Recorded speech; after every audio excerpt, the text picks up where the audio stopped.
ताज्या बातम्यांसाठी ABP माझाला subscribe करा आणि बेल आयकॉन प्रेस करा। शिवसेनेचे खासदार संजय राउत सध्या बोलतात, आपण थेट तिथे जाणार आहोत।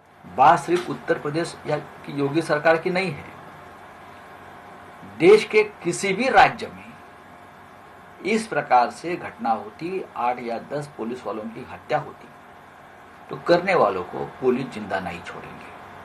फिर आप उसे फेक एनकाउंटर कहिए या कुछ और नाम दीजिए, लेकिन पुलिस अपने साथियों का बदला हमेशा लेती है। मुझे लगता है जो हुआ है उसकी राजनीति नहीं होनी चाहिए। सबसे पहले हमारे लिए महत्वपूर्ण है वो 8 पुलिस जो मारे गए, जिसने शहादत दी है, जिसका खून बहाया है, तो अब उसके ऊपर प्रश्न चिन्ह खड़ा करना ये पुलिस का मनोबल गिराने जैसा होगा। इस प्रकार की वारदातें पहले भी देश में हुई है, मुंबई में हुई है। मुंबई में तो हमारे यहाँ बड़े बड़े एनकाउंटर स्पेशलिस्ट हैं, 100 लोगों को एनकाउंटर किया है, उसके ऊपर फिल्में बनी है। ऐसा नहीं, हैदराबाद में हुआ था बीच में इस प्रकार के, दिल्ली में इस प्रकार से एनकाउंटर हुए। मैं एनकाउंटर का, फर्जी एनकाउंटर का कभी ही समर्थन नहीं किया है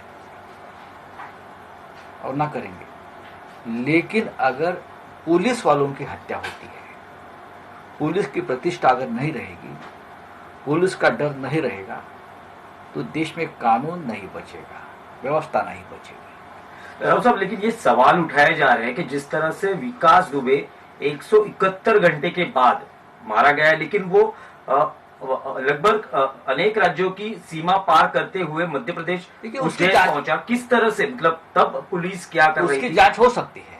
उस बारे में अगर योगी सरकार के पास या किस सरकार के पास कोई जानकारी होगी या जांच में जो तथ्य सामने आएंगे, उससे उसको देश को अवगत करिए।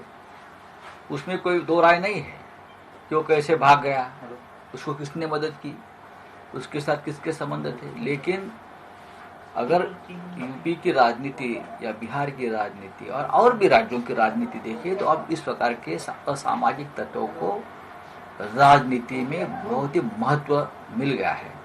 ये नहीं होना चाहिए, इसलिए इस प्रकार के हादसे होते हैं। डर और खौफ नहीं रहा वर्दी का। जिस दिन वर्दी का खौफ कम हो जाएगा तो लॉ एंड ऑर्डर, कानून व्यवस्था खत्म हो जाएगी। लेकिन लगभग 60 से ज्यादा गुने या मामले, आपराधिक मामले विकास दुबे पर चल रहे थे, तब क्यों विकास दुबे पे कार्रवाई नहीं हुई? अब जाके जो नौबत आई है, जिस तरह से यूपी पुलिस भी कटघरे में है। ऐसे मामले में हमेशा सभी राजनीतिक दल कटघरे में खड़े होते हैं। सिर्फ सरकार की बात नहीं है ये। विकास दुबे का जो प्रोडक्शन है वो आज का नहीं है, वो बहुत सालों से राजनीति कर रहा है, बहुत सालों से यूपी में। मैं उनके बारे में जो जानकारी मैं रखता हूँ, अब हमने पढ़ना शुरू किया था, तो उसके लिए किसी एक सरकार या एक पार्टी को जिम्मेदार नहीं ठहराना चाहिए। पूरी राजनीति उनके लिए जिम्मेदार है। सर, असा एक प्रश्न आहे, थेट प्रश्न आहे की विकास दुबेला एन्काउंटर करण्यामागे अनेक मोठी नावं बाहेर आली असती म्हणून त्याचा एन्काउंटर केला गेला, असं आता सगळीकडे चर्चा सुरू झालेली आहे। आपल्याला काय वाटतं यामध्ये किती तथ्य, आणि असे याआधी देखील आपण अनेक आरोपी पकडलेले आहेत, त्याच्यातून काही नावं बाहेर आली नाही, तर विकास दुबेकडून येऊ शकली असती का आणि त्यामुळेच एन्काउंटर झालंय का? बघा, माझं हा एक अभ्यासाचा विषय नेहमी राहिला, राजकारणातली गुन्हेगारी, अंडरवर्ल्ड, पोलीस। विकास दुबे सारखे लोक जे निर्माण केले जातात, ती अनेक राजकारण्यांची गरज असते। त्या भागावर नियंत्रण ठेवण्यासाठी, निवडणुका जिंकण्यासाठी, खंडण्या गोळा करण्यासाठी, पैसे जमा करण्यासाठी, अशा प्रकारचे दहशत निर्माण करणारे लोक काही राज्यांमध्ये राजकारणी पोचतात, पोलीस सुद्धा त्यांची निर्मिती करतात। त्यातलंच एक विकास दुबे प्रकरण आहे। त्यांच्या घरातले अनेक लोक राजकारणामध्ये आहेत माझ्या माहितीप्रमाणे। तो स्वतः अनेक राजकीय पक्षांशी संबंधित होता, एका नाही, त्याने अनेक राजकीय पक्ष बदलले। त्याला जबाबदार कोण आहे? त्याला जबाबदार या देशाचं राजकारण आहे। राजकारणाचं गुन्हेगारीकरण आतापर्यंत होत होतं, आता गुन्हेगारीचं राजकारण व्हायला लागलेलं आहे आणि हे अत्यंत घातक आहे। आता पूर्वी राजकारणी गुन्हेगारांचा वापर करत होते, आता गुन्हेगार थेट राजकारणात यायला लागले। आणि हे एकाच राज्यामध्ये होतंय असं नाही, हे अनेक राज्यामध्ये मला होताना दिसत आहे आणि ह्याच्यावरती राष्ट्रीय भूमिका असणं गरजेचं आहे. होरा कमिशन जर आपण पाहिलं असेल, त्या काळात होरा कमिशन निर्माण झालं होतं की गुन्हेगार व राजकारण्याचे निकष काय आहे. त्याच्यामध्ये त्यांनी ज्या काही माहिती दिलेली आहे त्याला सुद्धा एक जमाना लोटला. पण शेवटी हे संबंध आहेत आणि मोठ्या राज्यांमध्ये खास करून या संबंधांना अजूनही प्रतिष्ठा आहे. अनेक राज्यांच्या विधानसभा जर आपण पाहिल्यात, त्यातले सदस्य पाहिले तर अशा अनेक आमदारांवरती खंडणी, बलात्कार, अपहरण, खून असे गुन्हे नोंदलेले आहेत. विकास दुबेला सुद्धा एक पक्ष विधानसभेचं तिकीट देणारच होता, हे मी वाचलं. पण त्याच्यावरती एका प्रकरणात तो सरेंडर झाला नाही. पोलीस ठाण्यामध्ये त्याच्यावरती हत्या केल्याचा आरोप आहेत मंत्र्यांवरती, खासदाराची केलेले आहेत. मग तरीही इतके वर्ष असे गुन्हेगार समाजामध्ये राहिले, त्याला जबाबदार कोण आहे? योगी सरकार तेव्हा नव्हतं. राउत साहब, प्रियंका गांधी वाड्रा ने ट्वीट किया है. सर, मी प्रश्न पुन्हा परत करतो की विकास दुबेने काही महत्वाची नावं बाहेर येऊ नये म्हणून त्याचा एन्काउंटर केला. मला असं वाटत नाही. पोलिसांनी घेतलेला सूड आहे आपल्या सहकार्यांचा. बघा, प्रत्येक गुन्हेगाराच्या पोटामध्ये अनेक सत्य दडलेली असतात. विकास दुबेच कशाला? विकास दुबेसारखे अनेक जे डॉन ज्याला तुम्ही म्हणता, प्रतिष्ठा देता, त्यांच्या पोटामध्ये, त्यांच्या ओठामध्ये अनेक गौप्यस्फोट आहेत, अनेक सत्य आहेत दडलेली. तुम्ही किती लोकांना मारणार आहात? हा, पण मला असं वाटतं की शेवटी एका राज्यात 8 पोलिसांचं हत्याकांड झाल्यावर, त्या हत्याकांडानं त्या राज्याची प्रतिष्ठा धुळीस मिळाल्यावर मला असं वाटतं की पोलिसांसमोर आणि राज्यासमोर अशा प्रकारच्या डॉनवरती अशा प्रकारे कारवाई करण्याशिवाय दुसरा पर्याय असत नाही. आणि मला वाटतं की अशा या प्रकाराचं म्हणजे या एन्काउंटरचं समर्थन जरी केलं नाही तरी पोलिसांचं मनोबल खच्ची होईल. अशा प्रकारची वक्तव्य किंवा अशा प्रकारच्या भूमिका कोणत्याही राजकीय पक्षाने घेऊ नये. सध्याचं राजकारण असं आहे, खास करून यूपी किंवा बिहारचं, की हमाम में सब नंगे हैं. प्रियंका गांधी वाड्रा जी ने ट्वीट किया है, अपराधी का अंत हो गया है, अपराध और उसको संरक्षण देने वाले लोगों का क्या? देखो, प्रियंका जी ने जो ट्वीट किया है, जो बात रखी है, उससे मैं सहमत हूँ. एक बात तो सही है कि वो अपराधी था विकास दुबे, उसका अंत हुआ है. लेकिन हमारे समाज में और राजनीति में, कॉरपोरेट जगत में, सभी क्षेत्र में इस प्रकार के असामाजिक तत्व आज भी काम कर रहे हैं. और उसका जो आपस में वॉर चल रहा है, जो सत्ता प्रस्थापित करने के लिए जो वॉर चलता है, उससे इस प्रकार से लोग निर्माण होते हैं. धन्यवाद. सर, त्याचबरोबर अखिलेश यांनी ट्विट केलेलं आहे की युपी मधलं सरकार हे पलटी होऊ शकतं, त्यामुळे ही गाडी पलटी करून तिथं एन्काउंटर. देखिए, Akhilesh Yadav leader of opposition है. इस प्रकार से आरोप करना उनका अधिकार है, लेकिन संभलकर आरोप करना चाहिए. यूपी जैसे राज्य में अगर आप किसी की तरफ उंगली उठाते हो ऐसे मामले में, तो 4 उंगली आपके तरफ भी आती है. त्याचबरोबर भाजप प्रदेश अध्यक्ष चंद्रकांत पाटील यांनी तुम्हाला काही विषय दिलेले आहेत अग्रलेखासाठी, काय सांगाल? चांगले विषय आहेत त्यांचे, त्या विषयाचा मी नक्की विचार करेन. मी एक लेखक आणि पत्रकार आहे आणि चंद्रकांत पाटील हे सामनाचे निष्ठावंत वाचक आहेत. अलीकडच्या काळामध्ये देवेंद्र फडणवीसजी असतील, चंद्रकांतजी पाटील असतील, त्यांचे सगळे सहकारी असतील, ज्या निष्ठेनं आणि आदरपूर्वक सामनाचं वाचन करतात, ते बघून महाराष्ट्राची जनता खुश आहे.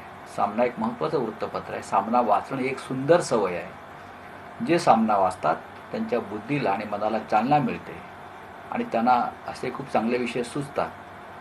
अशा विषयांचा आम्ही नक्की स्वीकार. त्याचबरोबर देवेंद्र फडणवीस यांनी देखील सांगितलेलं आहे की कोरोनाच्या विषयावर देखील आग्रह केला. त्यांनी जर सामनाचे अग्रलेख गेल्या महिन्याभरातले काळजीपूर्वक पाहिले, किंबहुना ज्या दिवसापासून करोना आला त्या काळातले महिन्याभरातले अग्रलेख पाहिले, रोखठोक पाहिले, तर त्यांचा गैरसमज दूर होईल. पण ठीक आहे, ते सामना वाचतात.